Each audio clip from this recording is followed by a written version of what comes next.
Pernah nggak sih kamu itu bangun siang, kemudian makan, beraktivitas bentar, siap-siap, jam 7 berangkat, jam 8 mulai bekerja, lalu kamu baru selesai bekerja jam 8 keesokan harinya, lalu pulang jam 9 sampai rumah, persiapan beres-beres, tidur, habis itu tiba-tiba udah harus kerja lagi. Kita masuk ke bagian pertama, realita shift jaga. Untuk masalah tidurnya, jelas. Tidur siang, malam itu jadi berantakan.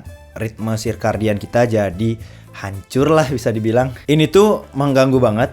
Dan ini bikin lifestyle atau hidup kita jadi berantakan juga. Kadang makan cuma roti, kadang minum kopi, sering makan mie instan jadinya malam-malam. Lalu semua ini nggak jauh-jauh dari ya kita harus begadang, jadi kita survival mode-nya aktif gitulah. Berkat jadwal yang berantakan karena kerja sesuai shift, itu aktivitas fisik itu hampir nyaris nol. Kemudian diikuti dengan stres atau tekanan yang tinggi. Biarpun pada shift malam mungkin saja itu kita nggak terlalu banyak aktivitas, tapi kita harus tetap terjaga.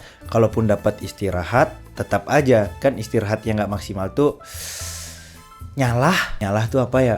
Tanggung. Nah, ritme berantakan yang seperti ini tuh yang kadang bikin kayak kita nyuruh orang lain untuk ayo hidup sehat, caranya gini. Tapi kita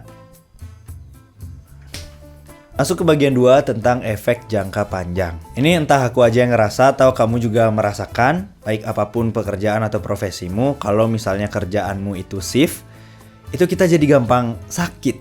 Apalagi pas jadwalnya jelek gitu, misalnya ini nyambung ini double, atau malam gimana gitu. Rasanya kayak jadi gampang banget untuk sakit. Udah sakit, turun berat badan, tambah stres jadi. Yang aku rasakan setelah sekitar beberapa bulan kerja shift, itu adalah mood tuh jadi kayak agak terganggu. Mood swing, gampang marah, itu mulai terasa. Dan kadang yang parahnya tuh rasanya tuh kayak flat aja gitu.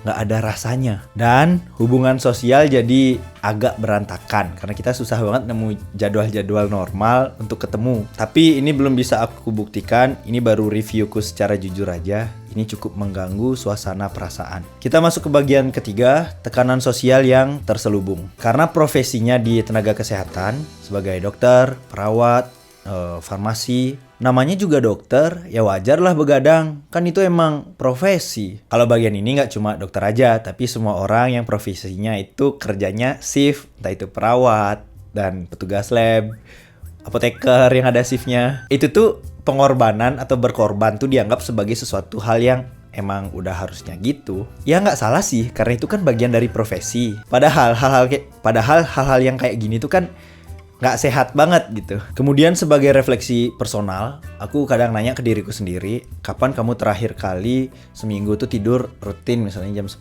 jam 11 tidur, bangun pagi, berkegiatan, aktif, semangat. Kapan tuh?